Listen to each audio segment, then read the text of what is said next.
Hi, everybody. I wanted to share with you have like a little mini book haul for you, so I'll share those with you, and I'll share with you what I'm currently reading. But first, I'll tell you about what I finished reading, and that was Lucy Worsley's The Art of the English Murder, which I found really interesting. It kind of talked a lot about different things. About how the London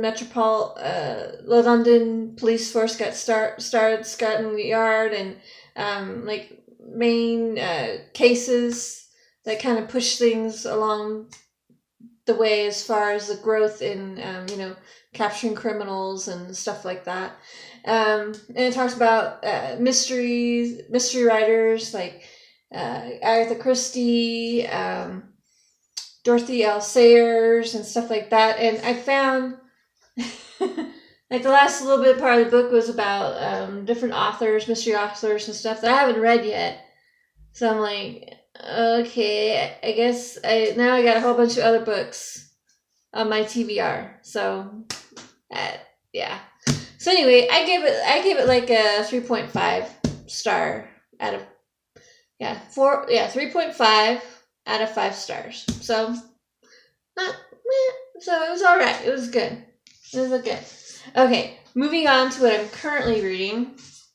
I'm about 45% through this chunker. This isn't the version I'm reading. I'm reading it on my Kindle. So I'm about 45% through, and I'm really enjoying it. It's really cute. Everybody knows the story of Little Women, the four sisters, and growing up during the Civil War, and all their trials and tribulations, and just growing up. So, which I think we can all relate to. So, anyway, I'm enjoying it, and I'm hoping to finish it by the end of the week. Yeah. Today is my Friday, so hopefully this weekend I'll get some good reading in. Today's my Friday, and it's actually my Friday. What do you know about that? I work odd hours and odd days. Anyway, and I'm also reading The Woman in the Window by A.J. Flynn. Evidently, this is like a really... I actually bought this for my birthday last year, so I'm finally getting around to reading it. Anna Fox lives alone, a recluse in her New York City home, unable to venture outside. She spends her days drinking wine, maybe too much, and watching old movies and recalling her happier times and spying on her neighbors. Uh-oh! And you can, tell trouble's gonna happen from that.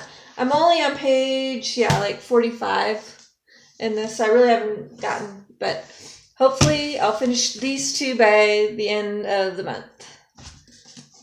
So, yeah, I got 7 days to finish reading these. So hopefully I'll be able to get that done. Now, this past weekend, or beginning of this week, actually, Tuesday, I had an opportunity to go to my favorite local book place, which is a library book sale, which I've talked about before. And so I picked up some mysteries. Hopefully I'll get to some of these during March Mystery Madness. So the first one I picked up is Barbara Cleverly, The Bloody Royal, a Joe Sanderland's investigation. I just love that old 1920s photograph. That's so cool. Okay. Put that there. Okay. The murder mystery and espionage set in London in the long, hot summer of 1922 against the backdrop of the Romanov murders and disappearance of the Tsar's fortune. A beautiful and traumatized young Russian woman turns herself into the British consulate in Russia and begging to be sent to relatives in England and rescued from the mysterious tragedies of her past. But is she what she seems? Or is she a deadly spy on a secret mission? It just sounds really, really good. So, I don't know. So I might save this for March Mystery Madness, or I might read it next month. Because March Mystery, that's only like a month away now. So, alrighty. And then Marcia Grimes. I never read Marcia Grimes, but this sounded like really, really interesting. And it's called Marcia Grimes, The Old Wine Shades. Yeah, The Old Wine Shades. I guess it's the name of the pub or bar. Scotland Yard's Richard Jury is drawn into one of the strangest cases he's ever encountered by a man who walks into a bar. And over the 3 consecutive nights spins out the story of a good friend whose wife and son and dog disappeared. One day when they were in Surrey, nearly a year later, the dog comes back. It is Harry Johnson winding Jury up. He's rich and brainy, with some pretty funny notions, about the nature of reality. The dog did come back, but how? And from where? When Jury investigates, all seems to be just as Harry describes it, until they find the body. Dun, dun, dun, dun.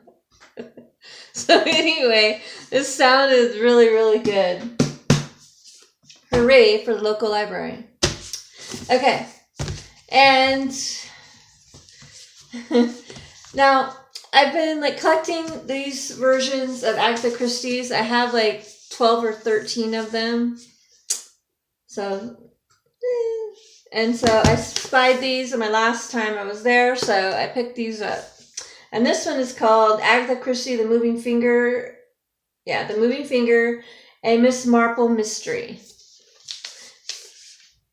A series of poison pen letters has shattered the peaceful way of life in the quiet village of Limestock. No one is safe from the scathing accusations and alarming threats contained in these vicious notes, and everybody is wondering who the sinister mind behind them. Neighbor suspecting neighbor, and it seems that no one is free of motive. Not the village doctor, not the vicar, not the servants, not even the newcomers. Narrator Jerry Burton and his sister Joanna, the stakes are raised when one victim, apparently distraught over the content of the letter received, takes her own life. Fortunately, Miss Jane Marple is staying in the vicar's house as a vicar's house guest when with her keen insight into the mysteries of human nature, she is the only one able to sort through the finger pointing and put the end to the terror. And that is Agatha Christie's The Moving Finger. And then we have Agatha Christie, The Cat Among the Pigeons. And it's a Poirot mystery. Another term has begun at Meadowbank, prestigious, well-respected British girls' school. The indomitable headmistress is preparing to retire and name her successor. There is a disconcerting mature Middle Eastern princess among the students and several new staff members in residence, and a brand new sports pavilion is the pride of the campus. But the school year suddenly takes a deadly turn when one of the teachers is found shot to death. Well, all right, yeah, gotta love Aggie. Anyway, so yeah, those are the 4 books I picked up, and that is what I'm currently reading. And if I get these 2 done by the end of the month, maybe I can sneak this one in. Now look at this cover. Every time I look at this cover, this freaks me out. I do not like this cover. And it's called A Journal of the Plague by Daniel Defoe. And I believe I put this, I've talked about this before. And it talks about the events in the 1600s. In 1665, when Daniel Defoe was in London, he talked about the devastation of the plague wrought on London, and so yeah, very happy stuff. But yeah, anyway, I thought it'd be kind of interesting history to read about. So Anyway, I think that is it for now. Hopefully I'll have another video out. I'm thinking Tuesday or Wednesday. Tuesday or Wednesday, I'll probably have another video out. So anyway, I hope you have a glorious weekend. If you like this video, please like and subscribe. If you read any of these books mentioned, please comment below. Thank you very much. I'll see you later. Bye-bye.